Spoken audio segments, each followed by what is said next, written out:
suatu kehormatan kami ditunjuk sebagai tempat simulasi pertama di seluruh Indonesia. Semoga simulasi dan alur pelayanan yang sudah kami buat menjadi acuan seluruh vaskes kesehatan di seluruh Indonesia untuk melakukan imunisasi vaksin COVID-19. Dilakukan cuci tangan untuk protokol kesehatan yang harus dijalankan, diukur suhunya, suhu yang maksimal adalah 37,3. Kemudian mereka diarahkan untuk duduk di tempat pendaftaran. Di tempat duduk pendaftaran itu mereka juga bisa mengisi aplikasi bila mereka belum mengisi aplikasi Peduli Lindungi, serta menyetujui bahwa mereka bisa melakukan atau setuju dilakukan imunisasi vaksin COVID. Setelah itu mereka akan dipanggil oleh meja 1, di mana meja 1 itu akan divalidasi sesuai atau tidak KTP-nya dengan registrasi yang sudah sebelumnya mereka lakukan. Setelah divalidasi datanya, mereka ke meja 2. Meja 2 ini adalah dilakukan screening, pemeriksaan vital sign, yaitu pengecekan tekanan darah dan screening penyakit komorbid. Setelah mereka lulus atau dinyatakan bisa untuk dilakukan vaksinasi, mereka menuju ke ruang 3, meja 3 untuk dilakukan vaksinasi, dan di situ kurang dari 5 menit mereka dilakukan penyuntikan. Setelah penyuntikan, mereka akan menuju ke ruangan observasi. Selama di ruangan observasi itu, mereka akan dipantau selama 30 menit, ada gejala atau tidak. Apabila ada gejala, mereka akan bisa menuju ruangan KIPI, di mana di ruangan KIPI itu sudah standby dokter yang siap untuk menangani apabila ada masalah pasca imunisasi.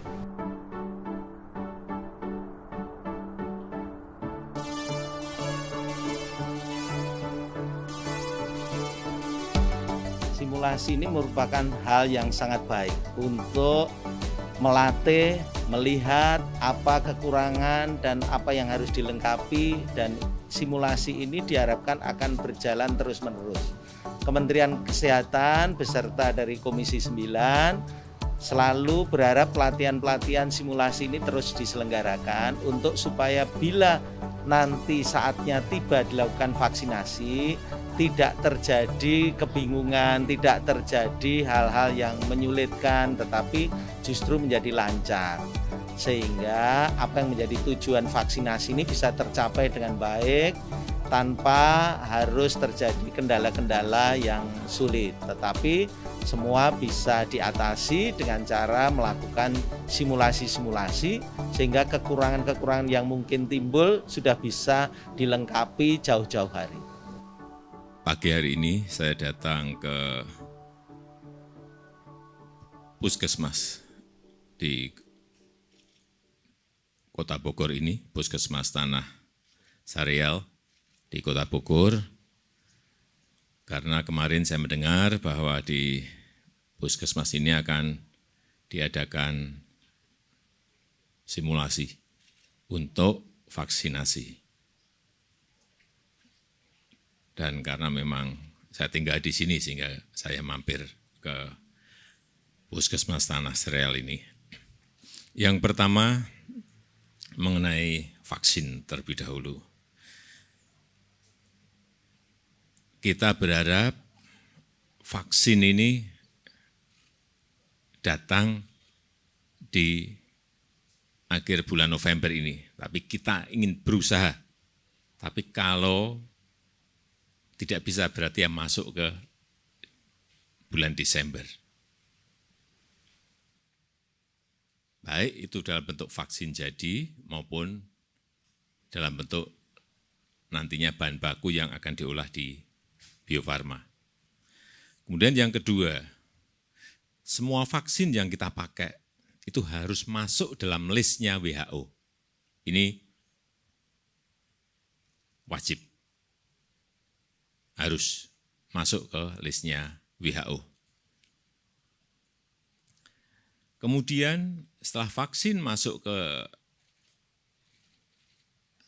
Indonesia, kita terima, itu masih ada tahapan lagi, tidak bisa langsung disuntikkan.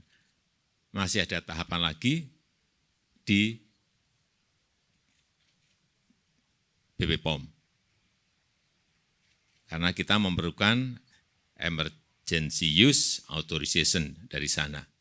Sehingga tahapan itu memerlukan waktu, mungkin antara kurang lebih 3 mingguan. Setelah mendapatkan izin dari BW POM baru kita lakukan vaksinasi. Kaidah-kaidah saintifik, kaidah-kaidah ilmiah ini juga saya sudah sampaikan wajib diikuti.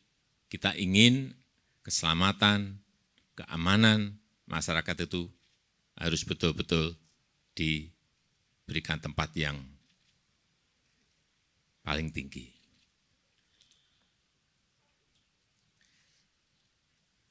Kalau melihat tadi di lapangan dan melihat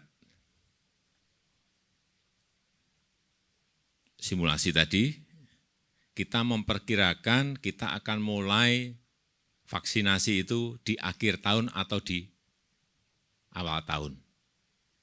Akhir tahun 2020 atau di awal tahun 2021. Karena memang proses persiapannya itu tidak hanya menerima vaksin kemudian langsung disuntikkan. Kita juga harus menyiapkan distribusi ke seluruh tanah air. Ini yang tidak mudah. Mendistribusikan vaksin itu tidak mudah. Ini bukan barang seperti barang-barang yang lain. Memerlukan cold chain, kedinginan dengan derajat tertentu.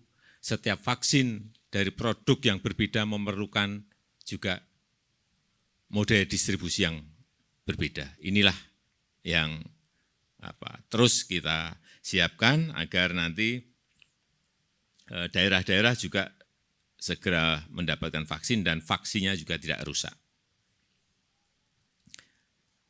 Kemudian siapa yang akan divaksin terlebih dahulu? Yang akan divaksin pertama adalah nanti tenaga kesehatan, baik itu dokter, para perawat, dan juga tenaga medis, para medis yang ada. Itu yang diberikan prioritas. Plus TNI dan Polri, kemudian nanti baru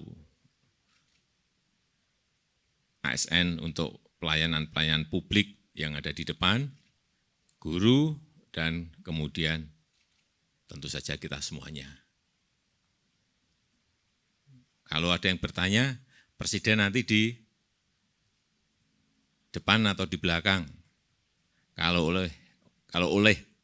oleh tim diminta saya yang paling depan, ya saya siap.